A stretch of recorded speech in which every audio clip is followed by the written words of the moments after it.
All right, welcome to session 2 of our commentary on Paul's letter to the Romans. In our first session, we looked at the backstory, the situation behind the letter, what motivated it, and what Paul is really doing in the letter. In this session, by way of introduction, we want to give an overview of the letter and then just offer some tips for reading Romans well. That's motivated because Romans is an incredibly big book, and so as you work down through it, if you don't have a sense of the map, the lay of the land, you can get lost really easily. You can forget how things fit together. You can lose track of the overall flow of thought. And so I want to give you an overview to at least help you have sort of a big picture view of the book and how the whole book works so that as you read it, you don't get lost. And then because there's really, I think, been some misunderstanding of what the book is primarily about, I want to give you some tips for reading it well here in the second half of this recording. All right, so let's start with an overview of the letter to Romans. Romans is composed of 4 big chunks, and obviously whenever you break down a book like this, you're oversimplifying, and so this is a bit of an oversimplification because some of those chunks overlap with each other, but by and large, there are 4 big chunks in the letter to the Romans. Chapters 1 through 4, chapters 5 through 8, chapters 9 through 11, and chapters 12 through 16. Those are the 4 parts of the letter. In chapters 1 through 4, Paul introduces himself and his ministry in the first little bit, saying that his ministry's goal is to establish the obedience of faith among the Gentiles, and really highlighting that that's the focus of his ministry. And since there's a large percentage of Gentile Christians in the church at Rome, it means that they're within the sphere of his ministry. So he introduces himself and his ministry to them. And then in verses 16 and 17 of chapter 1, Paul really gives the thesis statement for the entire letter.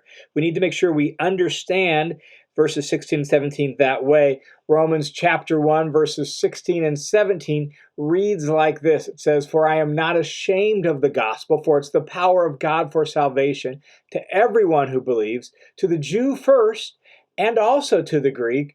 For in it the righteousness of God is revealed from faith to faith, as it is written, but the righteous man shall live by faith." We'll spend plenty of time on that section here in a future recording, but that really is the thesis to the letter, and the whole rest of the letter, in some regards, is an explanation of that sentence or drawing out an implication of that sentence. It's really that sentence sets the tone, shape, and direction of the whole letter.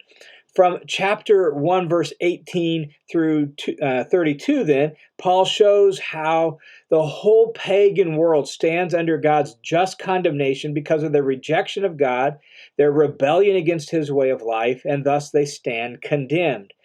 Picking up in chapter 2, then, Paul shows how really a Jew, and maybe even a good moral Gentile, also stands under condemnation, that they too have sinned, and thus they also are guilty before God. They are going to suffer the curse of the law. And so if the Jewish people think they have any advantage simply by being the Jewish people, if they are right before God simply because they have the Torah, Paul says, well, no, that's not the case. The Torah didn't advantage you in being right before God.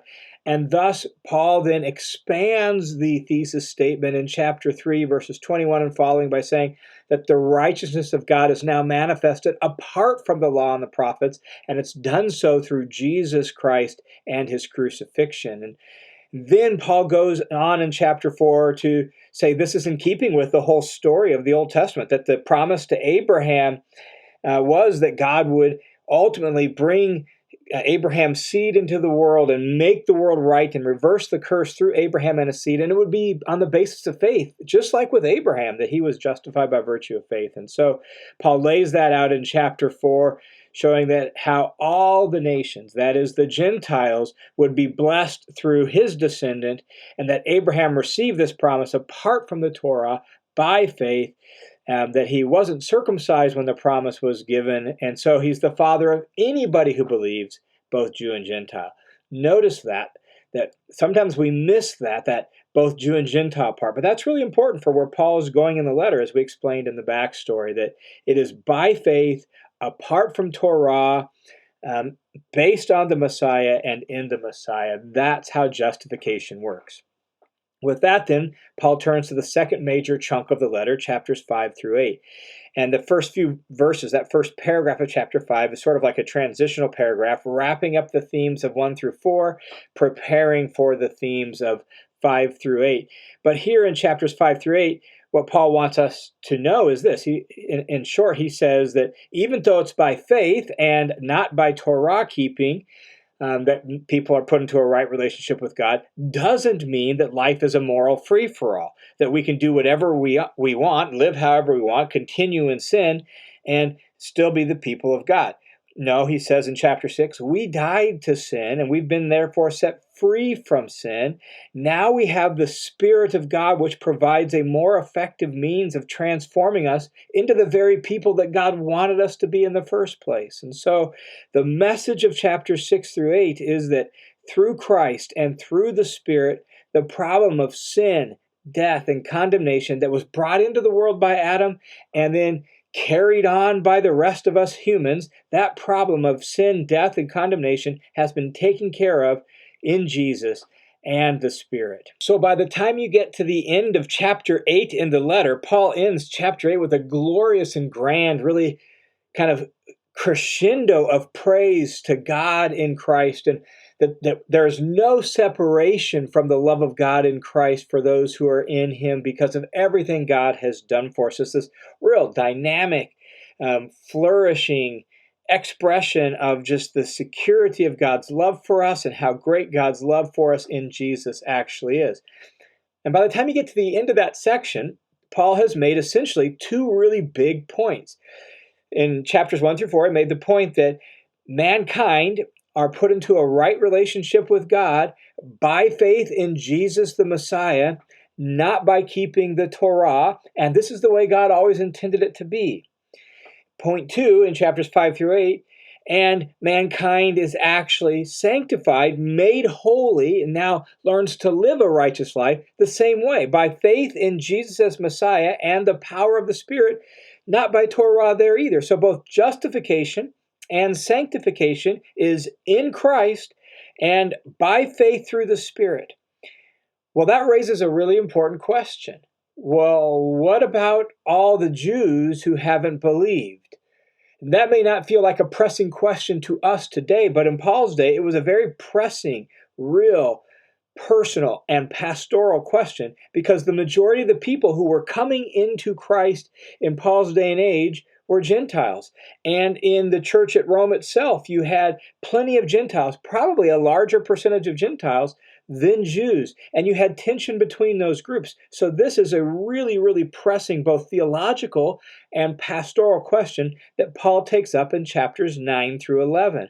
It feels like a very hard shift at the end of chapter 8 because we've been dealing with really the basis for our justification, the basis for being the people of God, the basis for living as the people of God in this world, faith, the Spirit, Messiah, and all of that.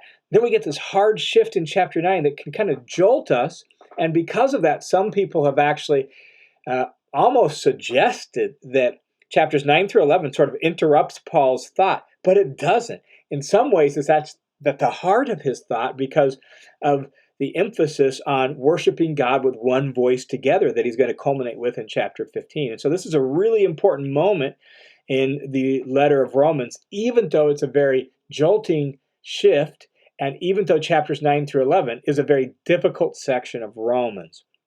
So here's the way the third part of the letter works. Chapters 9 through 11 really is answering this question. In view of the large-scale Jewish rejection of Jesus as Messiah, well, what about God's righteousness to them? Like, God made a promise to them, and he promised to save them. And so what about God's saving justice in view of all the Jews who have rejected Jesus as Messiah? Does their rejection of Jesus as Messiah nullify God's faithfulness to his promises to them as his people? Right? That's the question. That's the subject of Romans 9 through 11. And Paul's answer in brief is no, indeed. No, it doesn't. In fact, he goes on in chapter 9 to say, even with Abraham, it wasn't all the descendants of Abraham who were the seed of promise. In fact, throughout the history of Israel, God only worked really with and through a faithful remnant. And it's the same, Paul says, now in the days of the Messiah. Any Jews who have been rejected in the sense of not being a part of God's people because they've rejected the Messiah can easily become part of now God's new covenant people in Jesus Messiah simply by putting their faith in Jesus as Messiah. That's the whole point of this section. And not only that, any Gentiles who are now on the family tree in Romans chapter 11 can actually be cut off that tree simply by ceasing to be faithful to Jesus as Messiah. And so it still comes down to the same way. God has one family tree.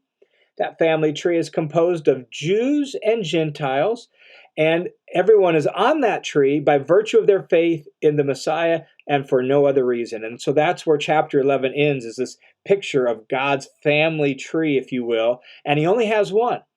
And a Jew who's off can get on by putting their faith in the Messiah. A Gentile who's on the family tree can be cut off the family tree by ceasing to be faithful to the Messiah. It's all about faithfulness to the Messiah. And so, in keeping with what Paul has said earlier in the letter, God's family, God's people is formed simply through faith in the Messiah, and it's composed of all different people, Jew and Gentile alike, simply on the basis of that faith. And thus we finally arrive at the fourth and final part of the letter, chapters 12 through 16, where Paul calls the Romans, and by extension us, to live together as the people of God in shalom, in peace and harmony, to worship God together with one voice.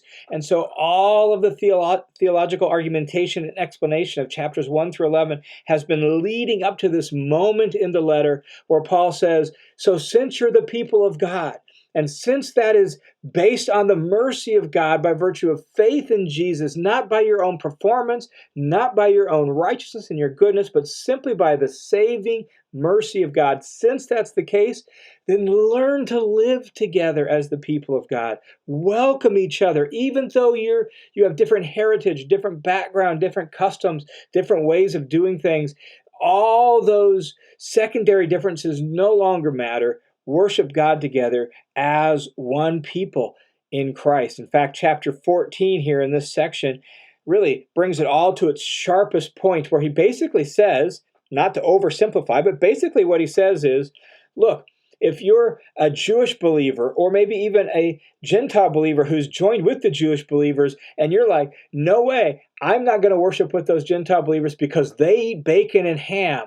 And Paul says, well, guess what? Bacon and ham doesn't matter. And so if you're a Jewish believer and you look down on them because of that, guess what? Paul says, doesn't matter. Learn to love them and welcome each other. If you're a Gentile believer, don't flaunt the fact that you eat bacon and ham. In fact, don't serve it when you're together with your Jewish brethren who don't, because of their long-standing history, don't eat bacon and ham. It's a very sharp point, and yes, I'm oversimplifying it by talking about bacon and ham, but what Paul is saying is, learning to live together as the people of God must work its way out in the concrete details of our life, which means we need to humble ourselves and not look down on each other, not have a superiority complex, not flaunt our freedom towards each other, but we need to actually worship God together with one voice. And that's where Paul lands in chapter 15, verses 5 and 6. Coming out of that, Paul wraps up some of his travel plans and some of his goals for using the church there in Rome as a base of operations for his ministry. And then he ends the letter by all sorts of greetings to all different people in the letter, which is fascinating since he's never been there. He knows some people that he's met along the way, Aquila and Priscilla, and others he's met in various parts of the empire who are now living in Rome. And so he's met some of them, but he's never been there. And he has all these massive greetings, which is just a way of establishing rapport and connection. And in the course of doing that, he seems to mention several different house churches. And it's those house churches that he wants to learn to all cooperate together, worship together, eat together as an expression of their unity and their oneness in Jesus Christ. And that, in a big picture way, is what the book of Romans is all about. So hopefully that gives you at least a lay of the land, a little bit of a map. So as you read it, you kind of understand the flow of thought, understand what's going on in each section of the letter. Now, what I want to do here in the final few minutes of this recording is just give some tips for reading Romans well. And the first is this. Ever since the Protestant Reformation, it has been pretty common particularly in American churches, to read the book of Romans as if it were almost exclusively about our own individual personal salvation.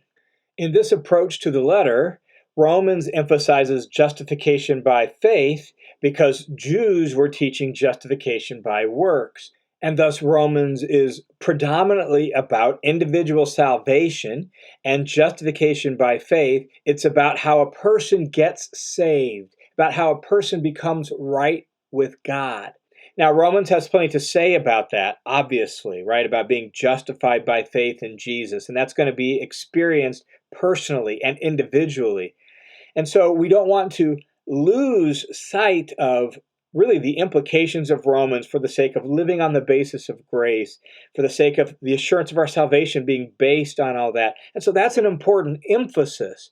However, to make Romans exclusively about that is really to miss the emphasis on the people of God that clearly is at the heart of this letter, based on where the letter ends, in trying to unite those churches together and worshiping God together with one voice.